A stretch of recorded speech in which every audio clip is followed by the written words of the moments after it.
Combien d'entre vous reconnaissent cette personne?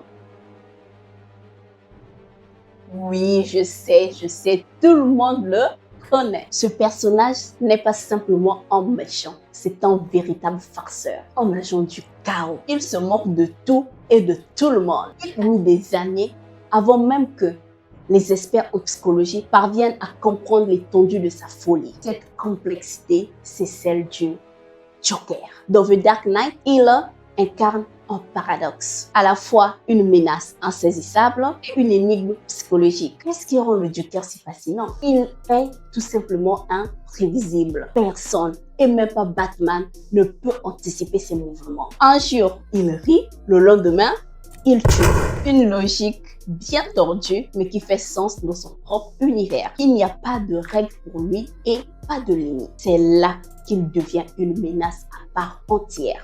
Le Joker n'a aucune peur, pas même de la mort. En réalité, il est libéré de tout ce qui entrave les autres. Ni la vie, ni la mort ne le motivent. Ce qui l'intéresse, c'est le chaos, la destruction de ce qui est établi. Et puis, il n'a pas d'origine. Qui est-il? D'où vient-il? Pourquoi fait-il tout cela?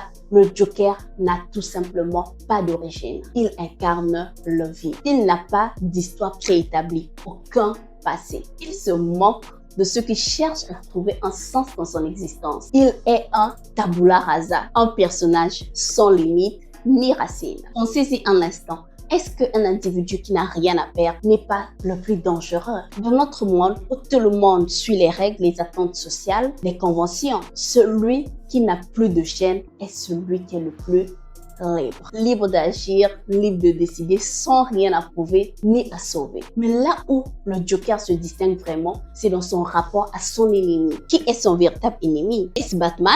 Non. Son ennemi à lui, c'est le système. Ce qui l'irrite, ce qui le motive, c'est la société elle-même. Et surtout, il aime détruire ce qui nous est cher. Il ne se contente pas de voler ni de tuer pour le plaisir. Non, il veut détruire l'idée de ce que nous sommes. C'est là où il devient insupportable. Il y a quelque chose de profondément déstabilisant dans cette notion. Votre ennemi est celui qui se soucie le plus de vous.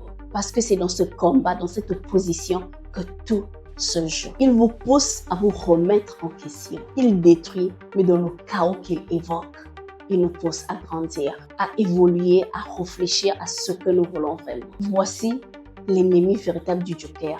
Donc, l'ennemi véritable du Joker, c'est la normalité. Il veut anéantir l'idée même de ce que c'est un héros. C'est pourquoi il prend un plaisir sadique à manipuler Batman, le pousser dans ses retranchements, à lui faire toucher du poing son côté obscur. La question que le Joker pose est la suivante. Qu'est-ce qui vous arrête?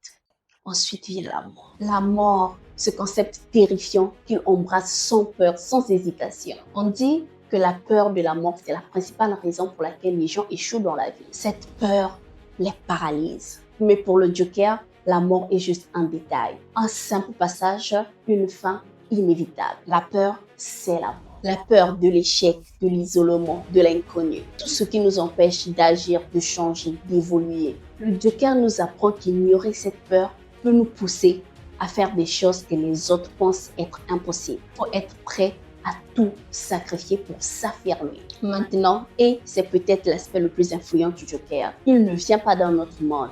Il n'est pas un extraterrestre, ni un personnage qui défie les lois de la nature. Un peu comme Doctor Strange, quoi. Non, le Joker, c'est simplement ce que devient un être humain lorsqu'il cesse de se conformer, lorsqu'il arrête de suivre les règles de la société, lorsqu'il décide d'accepter l'incertitude et de vivre selon ses propres règles. À la fin, la grande question est celle-ci. Êtes-vous prêt à changer? Quand les gens disent que tu as changé, il y a 95% de chances que tu aies tout simplement arrêté d'être ce qu'ils voulaient que tu sois. Et c'est là la plus grande liberté que l'on puisse avoir. Être soi-même, sans crainte, sans compromis. Parce que ceux qui ont le courage de changer sont ceux qui finissent par dominer le jeu. Dites-moi en commentaire ce que vous en pensez sur le Joker et sa psychologie. Et j'espère que vous avez aimé la vidéo. Je vous dis à la prochaine.